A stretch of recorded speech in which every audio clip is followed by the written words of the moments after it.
നമസ്കാരം. 18 ദശലക്ഷം വർഷങ്ങൾക്ക് മുമ്പ് ആഫ്രിക്കയിൽ നിന്നും ഹോമോ എറക്ടസ് ആരംഭിച്ച ഒരു വലിയ കുടിയേറ്റത്തിന്റെ ഭാഗമായി ലോകമാകെ കിടക്കുന്ന ഒരു ജീവിവർഗമാണ് മനുഷ്യൻ. യുവാൽ നോഹ ഹരാരി പറഞ്ഞു വെക്കുന്നത് പോലെ കുടിയേറ്റം എന്നത് മനുഷ്യന്റെ ജനിതകമായ ഒരു സവിശേഷതയാണ്. ഈ ജനിതകമായ സവിശേഷത പൂർവ്വകാലങ്ങളിൽ അതിജീവനത്തിന്റെയും ഭക്ഷണം തേടലിന്റെയും മാത്രം ഭാഗവാക്കായിരുന്നെങ്കിൽ ഇന്നത് നിലനിന്നിരുന്ന സമൂഹത്തിനെ വലിയ രീതിയിലുള്ള ഒരു പ്രതിസന്ധിയിലേക്ക് തള്ളിവിടുന്ന ഒരു സാധ്യതയിലേക്കാണ് നമ്മുടെ സമൂഹം കടന്നുപോയിക്കൊണ്ടിരിക്കുന്നത്.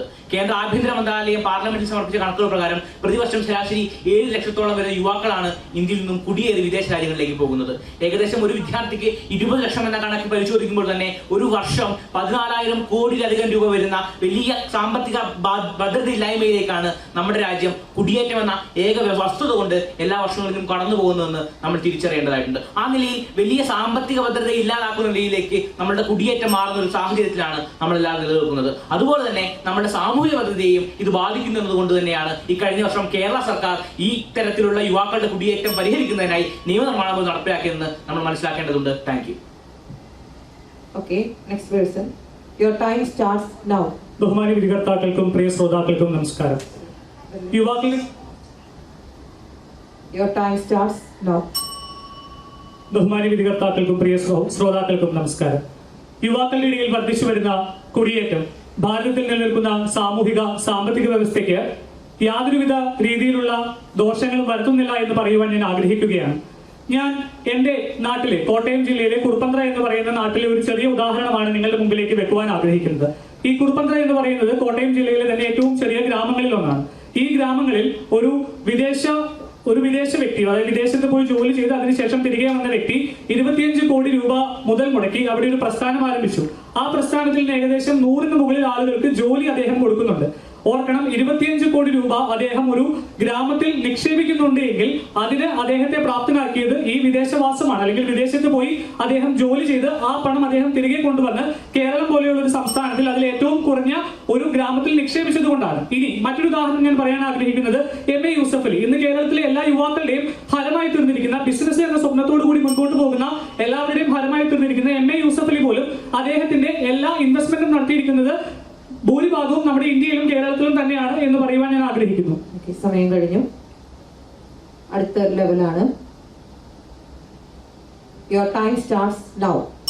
എന്റെ ബഹുമാന്യായ സംവാദകൻ ഇവിടെ സൂചിപ്പിച്ചതുപോലെ വളരെ പ്രാദേശികമായ 1-2 ഉദാഹരണങ്ങൾക്കപ്പുറത്തേക്ക് പരന്നു കിടക്കുന്ന ഒരു വലിയ വിഷയമാണ് വിദേശ കുടിയേറ്റം എന്ന് നമ്മൾ മനസ്സിലാക്കേണ്ടതായിട്ടുണ്ട്. കാരണം കേരള ബാങ്കിംഗ് അസോസിയേഷന്റെ കണക്കുകൾ പ്രകാരം ഏകദേശം 11,008 കോടി രൂപയുടെ ലോണാണ് വിദേശ വിദ്യാഭ്യാസത്തിനായി കേരളത്തിൽ നിന്ന് മാത്രം സ്വീകരിച്ചിട്ടുള്ളത്. അത് 40% വരുന്ന ലോണും തിരിച്ചടവ് സാധ്യമല്ലാത്ത നിലയിലേക്കാണ് വന്നെത്തി നിൽക്കുന്നതെന്ന കണക്കുകൾ കൂടി ചേർത്ത് വെക്കുമ്പോൾ കേരളം എന്ന കൊച്ചു സംസ്ഥാനം പോലും വലിയ രീതിയിലുള്ള സാമ്പത്തിക കണക്കുകൾ സൂചിപ്പിക്കുമ്പോൾ കേരളം എന്ന് പറയുന്ന ഒരു ചെറിയ സംസ്ഥാനത്തിലേക്ക് മാത്രം ചുരുങ്ങി പോകാതെ ഭാരതം എന്ന് പറയുന്ന രാഷ്ട്രത്തിലേക്ക്, അതിന്റെ സാമൂഹിക സാമ്പത്തിക വളർച്ചയിലേക്ക് ഇവിടുന്ന് വിദേശത്തേക്ക് പോയിട്ടുള്ള യുവാക്കളും അല്ലെങ്കിൽ അതുപോലെ ജോലി നേടിപ്പോയി തിരികെ വന്നവരും നടത്തിയിട്ടുള്ള സാമ്പത്തിക കാര്യങ്ങളെ കുറിച്ച് നമ്മൾ ചിന്തിക്കണം. നമ്മൾ ഏകദേശം 1970-കളിൽ ഇവിടുന്ന് ഗൾഫിലേക്ക് ഒരു വലിയ കുടിയേറ്റം നടക്കുകയുണ്ടായി. ഗൾഫ് ബൂം എന്ന് തന്നെ പേരിട്ടുകൊണ്ട് ആ കുടിയേറ്റമാണ് കേരളത്തിന്റെയും എന്തിനു പറയുന്നു ഭാരതത്തിന്റെയും തന്നെ ഏറ്റവും വലിയ സാമ്പത്തിക സ്രോതസ്സിന്റെ നട്ടെല്ലായി മാറിയതെന്ന് ഈ രാഷ്ട്രം ഭരിച്ചിരുന്ന നേതാക്കൾ പോലും പറഞ്ഞിരുന്ന ഒരു കാലഘട്ടമുണ്ട്. തീർച്ചയായിട്ടും 1972 മുതൽ 83 വരെ നടന്ന ഗൾഫ് ബൂം ഏകദേശം 6,000 കോടി രൂപ പ്രതിവർഷം ഇവിടെ എത്തിച്ചിരുന്നു എന്ന് പറയുമ്പോൾ തന്നെ നമ്മൾ മനസ്സിലാക്കേണ്ടത് ജർമ്മനി ആസ്ഥാനമായിട്ടുള്ള ഡാറ്റ സയൻസ് ഫോർ പീപ്പിൾസ് എന്ന് പറയുന്ന സംഘടന നടത്തിയ പഠനത്തിനകത്ത് ഇന്ത്യയിൽ നിന്നും വിദേശത്തെത്തുന്ന വിദ്യാർത്ഥികളിൽ 84% വരുന്ന വിദ്യാർത്ഥികളും തിരികെ എത്താൻ ആഗ്രഹിക്കാത്തവരാണെന്നും വിദേശ രാജ്യങ്ങളിൽ പെർമനന്റ് റെസിഡൻസ് അഥവാ PR എടുക്കാൻ ആഗ്രഹിക്കുന്നവരാണെന്ന് പറയുന്നുണ്ട്.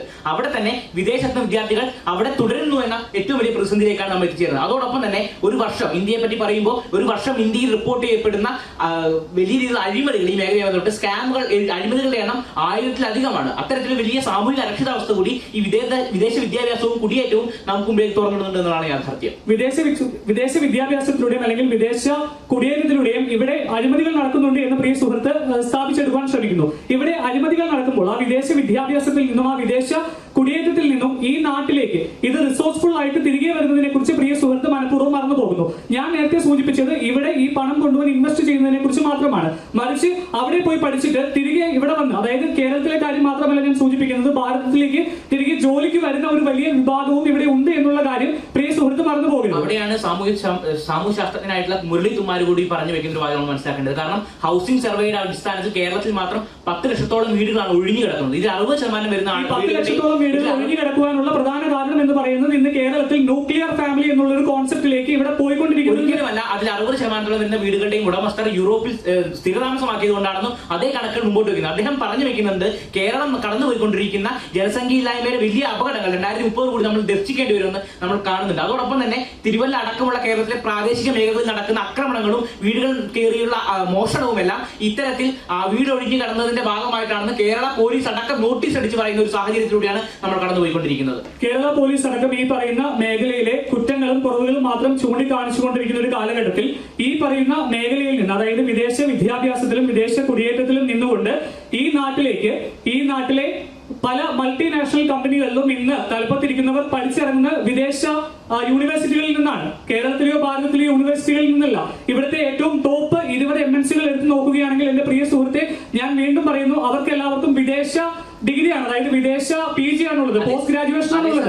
ഇത് എന്തുകൊണ്ടാണ് ഈ നാട്ടിൽ അല്ലെങ്കിൽ ഇന്ത്യയിൽ ഇത് നടക്കാതെ പോകുന്നത്? ഇന്ത്യയിൽ അതിനുള്ള ഉത്തരവും നമ്മുടെ സമൂഹത്തിൽ തന്നെയുണ്ട്. കാരണം എങ്ങനെയാണ് MG യൂണിവേഴ്സിറ്റിയിൽ 60%-ലധികം സീറ്റുകൾ കഴിഞ്ഞ വർഷം ഒഴിഞ്ഞു കിടക്കുകയും കേരള MG യൂണിവേഴ്സിറ്റിയിലെ വിദ്യാഭ്യാസ സ്ഥാപനങ്ങളെല്ലാം ഇന്ത്യയിൽ തന്നെ ഉന്നത ഗുണനിലവാരമുള്ളതാണ് തെളിയിക്കപ്പെടുകയും ചെയ്തത്. അതേസമയം വിദേശ സർവകലാശാലകളായി നമുക്ക് മുമ്പിലേക്ക് എത്തുന്ന പല സർവകലാശാലകളും ആഗോള പേപ്പർ എഴുതി വെച്ചിട്ട് കാര്യമില്ല. നമ്മൾ ഇന്ന് ലിങ്ക്ഡിൻ എന്ന് പറയുന്ന ഏറ്റവും വലിയ പ്രൊഫഷണൽ നെറ്റ്വർക്കിംഗ് പ്ലാറ്റ്ഫോമിൽ അവിടുത്തെ ഏറ്റവും വലിയ കമ്പനികളിൽ നോക്കുകയാണെങ്കിൽ അവരെല്ലാവരും മെൻഷൻ ചെയ്യുന്ന, അവരെല്ലാവരും പ്രതിപാദിക്കുന്ന ഒരു കാര്യമുണ്ട്, Tier 1, Tier 2 ഇൻസ്റ്റിറ്റ്യൂഷൻസ്, അല്ലെങ്കിൽ ഈ പറഞ്ഞതുപോലെ വിദേശ യൂണിവേഴ്സിറ്റികൾ. ഇത് തന്നെയാണ് ഇതിന്റെ മറ്റൊരു പ്രശ്നം. കാരണം വിദേശ യൂണിവേഴ്സിറ്റിയിൽ എത്താൻ കഴിയുന്ന സാമ്പത്തികമായി ഉയർന്നു നിൽക്കുന്ന ആളുകൾ ഒരു വരേണ്യവൽക്കരണത്തിന്റെ ഒരിക്കലും സാമ്പത്തികമായി ഉയർന്നു നിൽക്കുന്ന ഒരിക്കലും സാമ്പത്തികമായി ഉയർന്നു നിൽക്കുന്ന വിദ്യാർത്ഥികളോ അല്ലെങ്കിൽ യുവാക്കളോ മാത്രമല്ല ഈ നാട്ടിൽ നിന്ന് പോകുന്നത് എന്നുള്ള കാര്യം. അതാണ് ഇതിലെ പ്രശ്നം. വിദേശ വിദ്യാഭ്യാസ സ്ഥാപനങ്ങളിൽ പഠിക്കുന്നവർക്ക് മാത്രമായി ഒരു വരേണ്യവൽക്കരണം ഇവിടെ നടക്കുകയും ഒരു ജാതിക്കപ്പുറത്തേക്ക് മതത്തിനപ്പുറത്തേക്ക് വിദേശ സർവകലാശാലകളിൽ പഠിച്ചവരും പഠിക്കാത്തവരും എങ്ങനെയാണ് അതൊരു വരേണ്യവൽക്കരണമായി മാറുന്നത്? പ്രിയ സുഹൃത്തുക്കൾ വിശദീകരിക്കാം. എങ്ങനെയാണ്? തീർച്ചയായിട്ടും താങ്കൾ തന്നെ സൂചിപ്പിച്ച ലിങ്ക്ഡിൻ അടക്കമുള്ള പ്രൊഫൈലുകളിൽ എങ്ങനെയാണ് വിദേശ സർവകലാശാലകൾ Tier 1 ആകുന്നത്?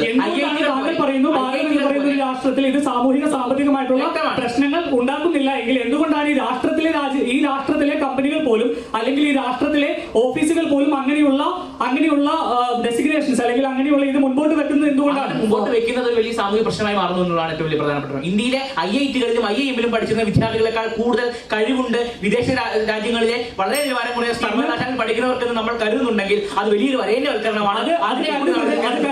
ഇന്ന് ഈ രാഷ്ട്രത്തിലെ തന്നെ കഴിഞ്ഞിരിക്കുന്നു. Thank you. Thank you.